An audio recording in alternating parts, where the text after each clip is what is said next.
Hello everyone, it's MummaBia here and I'm coming to you with the first Civ-WAR video of the season on YouTube, and it has certainly been a very long time since I have done any recording. So hello and welcome back, and thank you very much for staying subscribed to my channel because I've been doing nothing, and I appreciate the support. So let's get straight into this video.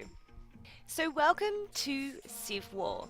Now CivWar is pretty much the same as CivCraft, just ever so slightly tweaked in its modifications. So for example, it's a cross between 1.0 and 2.0 logic. So for those old school players, you'll know a lot about 1.0, and for the newer players who might have been on in the last couple of phases, you would have known about 2.0. As always, you'll want to check out the wiki. It is in the process of still being updated, so if you have any suggestions for updates, I believe you can still go in and make modifications yourself, and those changes will get approved. Or if you do want to help out, then jump into our Discord. So we have our own Discord channel for CivWar. This is where you can obviously chat and talk with everybody in the community, as well as raise help requests and all that kind of stuff with the staff. And I may as well mention the website and the forums, of course. So the one interesting thing with Civ-WAR is not just a change to the game slightly, and also the name, obviously, because it was previously CivCraft,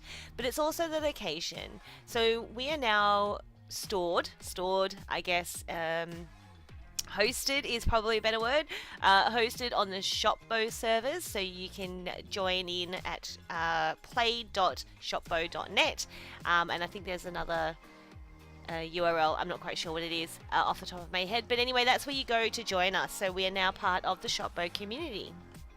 This is also a closed beta session, so you will not be able to join unless you have already registered to join this closed beta phase, or you are actually a premium Shopbo member. So if you do want to jump in to play Civ-WAR with us now, you will have to purchase a membership from Shopbo.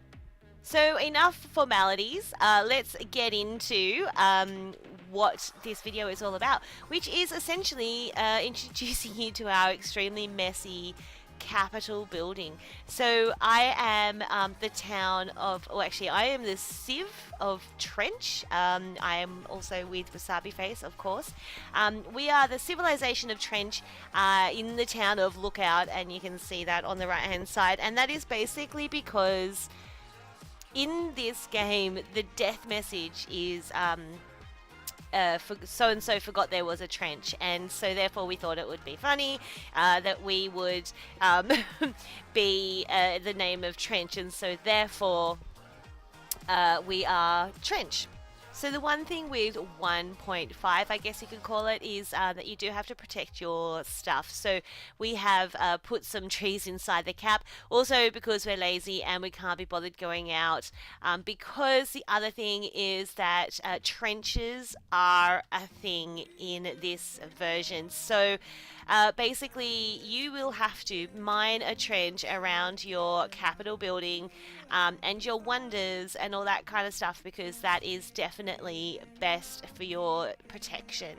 I guess there's a few other things that I probably need to mention to you about this, but I don't think I'm going to get too much into the gameplay.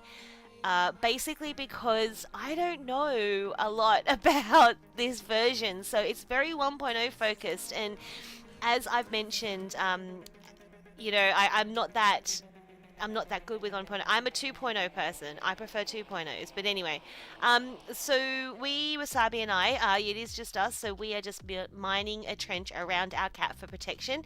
Now, the two reasons why we do this is because, A, everybody else is doing it. So yes, it's a classic case of people are doing it, so therefore we are copying them. But basically everybody else is doing it, so we are too. Now, from my understanding is the main reason is that ender pearls are not a thing in this game. So you can't actually ender pearl, which means that you can't just ender pearl over a trench, which in 2.0 was a thing. So therefore mining a trench was useless. the other thing is that people need to build bridges to get across the trench to take your cap if you are at war, and you will have an arrow tower on top of your cap building, and also you will have arrow towers built around your cap in defense, and so therefore the chances of them surviving going trying to like build across your trench is quite minimal, and so you've got a higher chance of defending your cap. So that is, from my understanding, the main reasons why you would do it. So we also are doing it too. Now also I thought I would mention that when you mine, obviously you get a lot of items that you can trommel, and the trommeled items eventually they turn into dirt, but they also turn into money when you convert the ores and all that kind of stuff at a bank. And that at the beginning of the game is quite important, so that you are able to purchase enough land, like claiming your plots, and also actually having enough money for research and for your buildings and all that kind of stuff. So having building a trench or mining a trench at the very start of your Civ game is a pretty good idea. So not just for protection, but also to generate cashola, which is also good. So yeah, you can just see me, I'm just farming animals. We don't have a pasture building.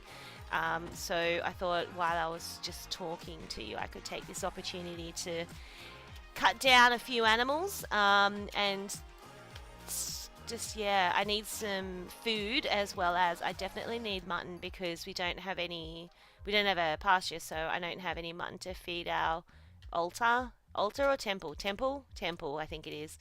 Anyway, so I find there's enough mobs spawning around the place. Like the passive mob cap seems to be, or the mob spawn rate seems to be quite high. Not complaining, please don't change it, but yeah, I find that it's quite decent, so I thought that I'd just farm what I can from around the area. Hawkers will be shot. Yeah, they will. Welcome to Trench. If you forget us, we will kill you. Classic classic Sabi. Because of course when you die, it says so and so forgot there was a trench, so therefore that's us. So we've built there's a little bit of storage along here for some of our wooden items. Around the back of your cap there is more storage around here, but we've only sort of put dirt and stuff like that in there. We're not really using it for anything at this stage. And we used to have a reed farm here, but we no longer, we've moved that since. So anyway, so there's a lot of things that we can, I can show you in the cap, and a lot of things that I don't really know about as well. So I think the main important things are the ender chest, which is at the throne. You would have seen that before. If you have trade goods, they need to go on the wall here to be used as part of your to get the buffs from your Civ and stuff like that. The war room manager will actually take you into your war room. So if you are at war, then this is where you will end up. And the idea here is that you can start stocking up and preparing for war using, oops, a little bit of lag, using the items from your chests that you store up here. So you would put like some food and blocks and armor and all that kind of stuff, because every time you die in war, you will come back to your war room. So if you want to, I'm sure that actually if you have other spawn locations during war, it will give you the option in your spawn manager there. So around the cap building, you can go up to different towers that will actually give you some good aim and all that kind of stuff if you wanted to bow and arrow shoot people off. But these things here, that's like normal with CivCraft, you have to defend. So if you are going to take someone's cap, you have to destroy those obsidian blocks that are in their capital building. And I don't even know where they all are in this version, because I've not... This is a new cap. Okay, so we've got some up here, 2 up there, 2 down below, I would say. There's 2 right down the bottom near the throne, and then more up here. I don't know.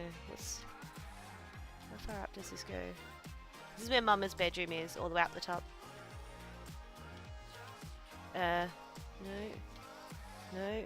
No, this is just arrow stuff. Okay. Oh, wait, there's more up here. I'm pretty sure there'd be no control blocks up here. Oh, wow, what's this?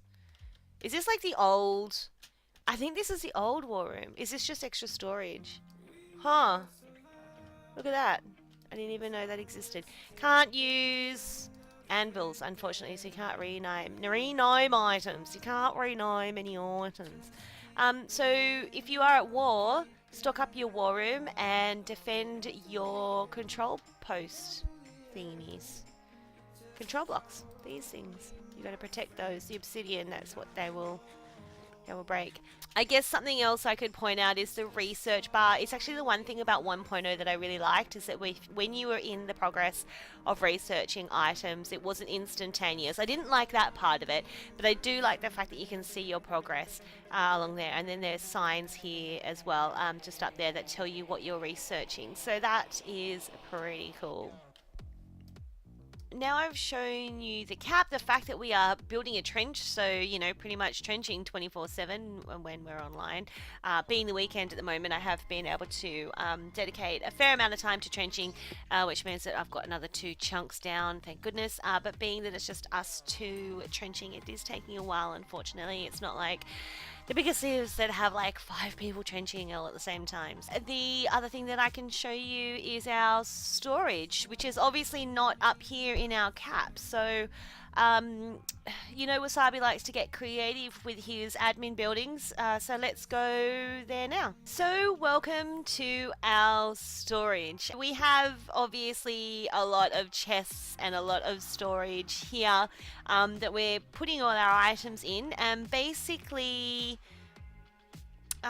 because of the whole crafting thing, we've sort of separated things out for like gunpowder and then refined gunpowder and stuff like that. Sabi's been putting in recipes, so for the different gear, these are the items that we actually need to craft the different items for like tier 4, tier 3 and tier 2 items. So yes, we are actually still only on tier 1. So as you could probably tell, we have decided to build all our buildings underground. There is nothing on the map, so all our farms and everything are underground as well. So yeah, so one of the problems that we have, I guess, with our Civ is that we have some slime chunks in our trench, which is pretty funny when the iron golems spawn. What are they called again? I can't even remember what they're called. But when they're spawned, you can see that they go and attack the slimes and everything, which is pretty funny, because the slimes can't damage them, so they pretty much just go around killing slimes for us. Don't get any drops or anything. I don't know how I'd be able to farm it like that, but anyways, yeah, it's pretty funny that happens. So welcome to our farm. It's nothing like a farm that we would normally have in CivCraft. It's actually another thing that you should note about this 1.5 is that the farm logic is where, you know, 2.0 was very much Farmville because it very much concentrated on needing to get bread to feed the granaries to then grow your culture. But this is based on the 1.0 tech tree, so therefore there are other buildings that generate your culture.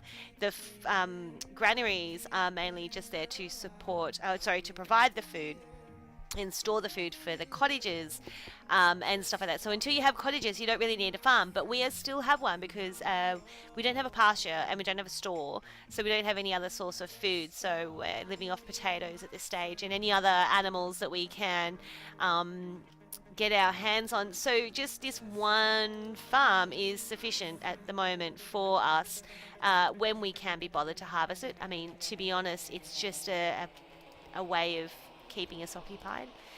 Just another thing to keep us occupied with, and also the fact that we're not doing anything with anything that we actually harvest off it, so it doesn't really matter at this stage. But building a proper step farm and all that kind of stuff like we used to in 2.0 is most likely going to happen as well. And there are no farm rules, so the awesome farm rules that I believe Pepsi put in place originally are no longer required at this stage. I'm sure they'll come back, but at the moment, yeah, no, there are no farm rules, so you just pretty much plant whatever you like.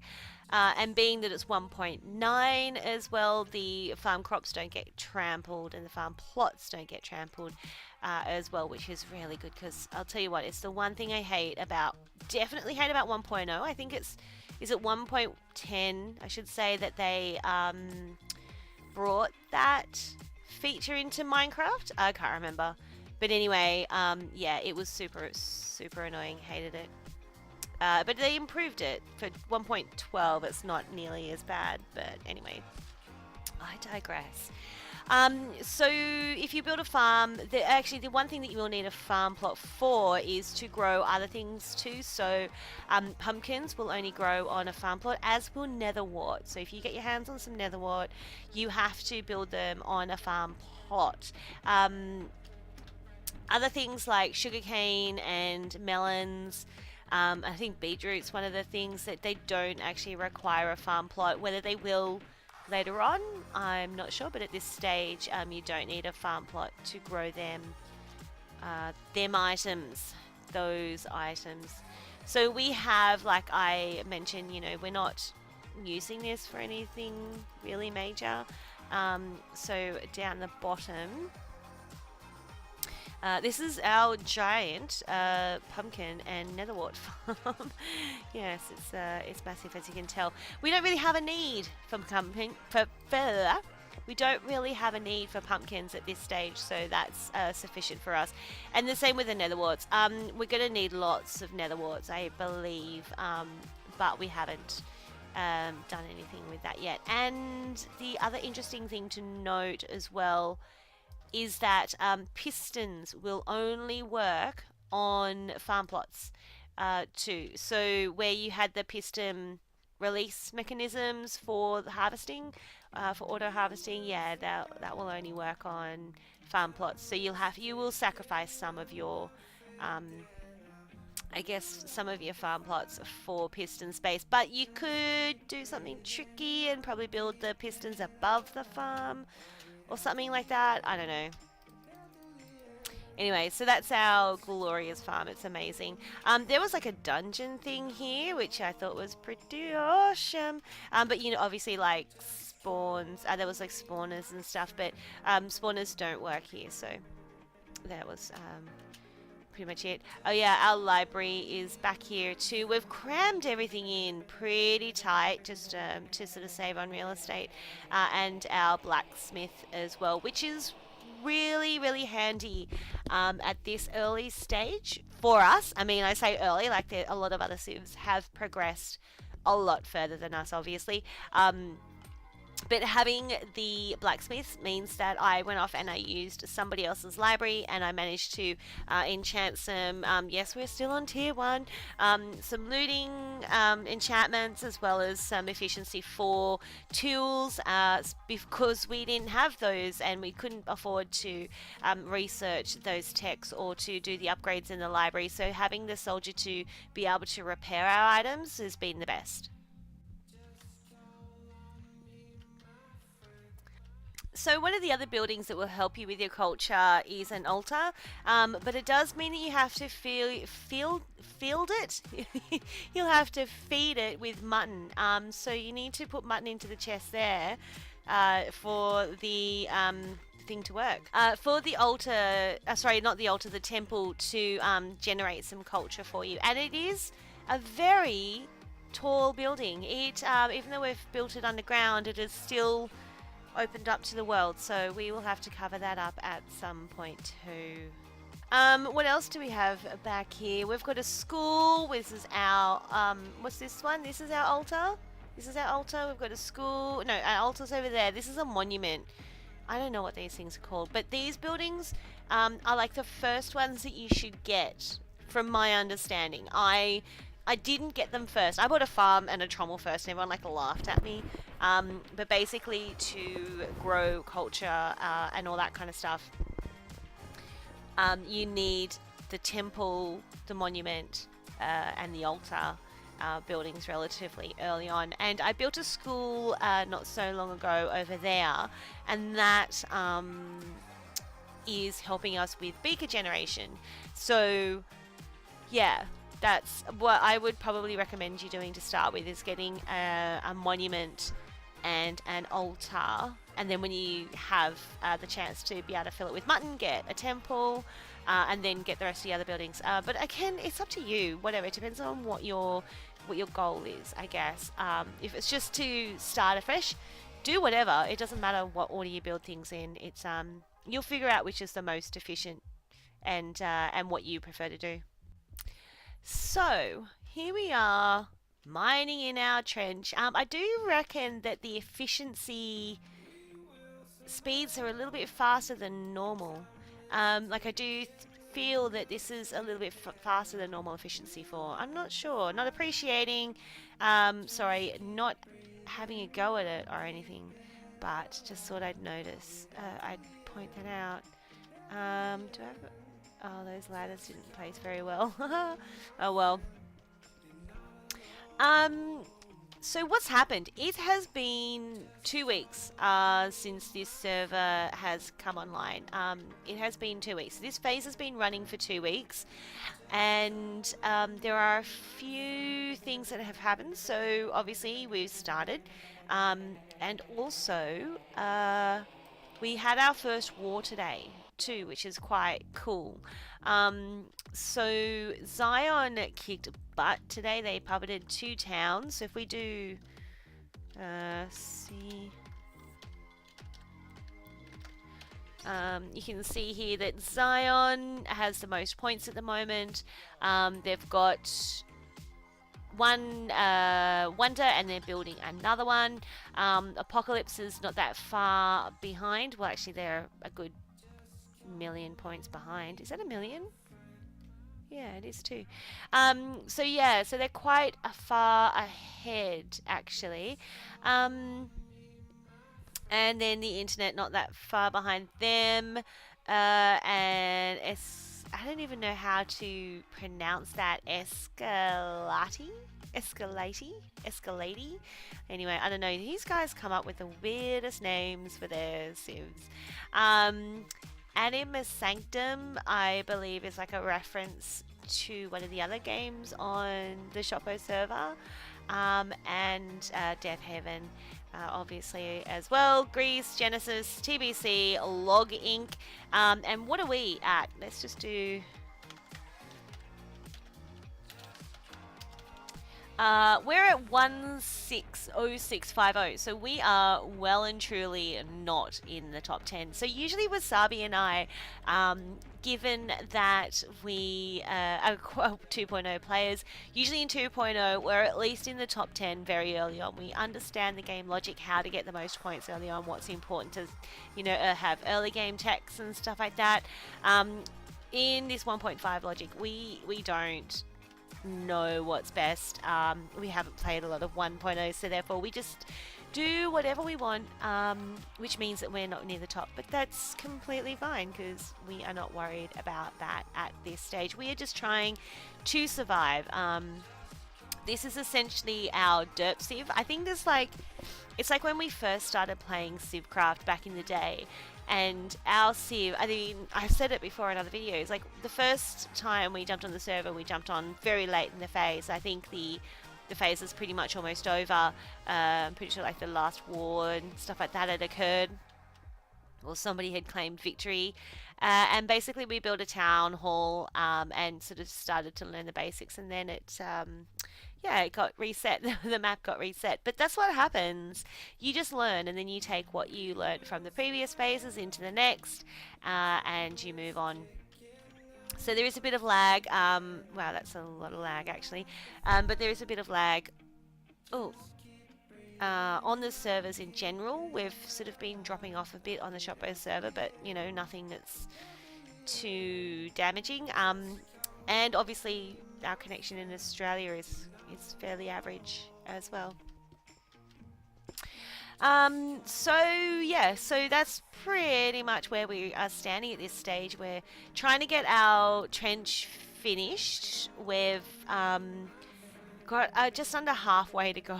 Well, probably a good under halfway to go. Wouldn't say a quarter, maybe a third. Maybe we're like, got a third to go. But yeah, it's a lot, and also it's quite difficult when you work full time and it's just two people to doing it. But that is the way that we stop reappearing. That is the way that we actually prefer to do it at this stage.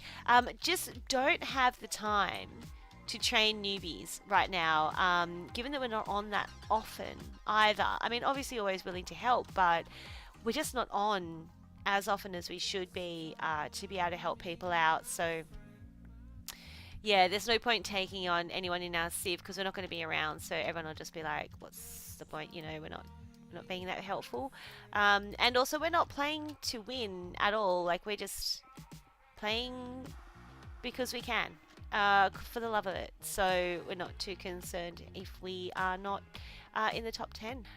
So that's pretty much it for this video. I did just want to do a quick introductory video. I didn't want to spend a lot of time explaining the basics of the game, but I can't help myself sometimes. So please feel free to leave comments about what you would prefer to see in my videos, because I don't really have a plan. I'm not YouTuber, you know, like I put some videos on YouTube because I got bored and kind of enjoy doing it, but that's not the point. The point is that if you, whatever content you want, like, I'll do that. I don't really have a plan myself, except just to record when I can and do what I want when I can. So yes, so obviously leave your comments, and thanks for joining us in the trench.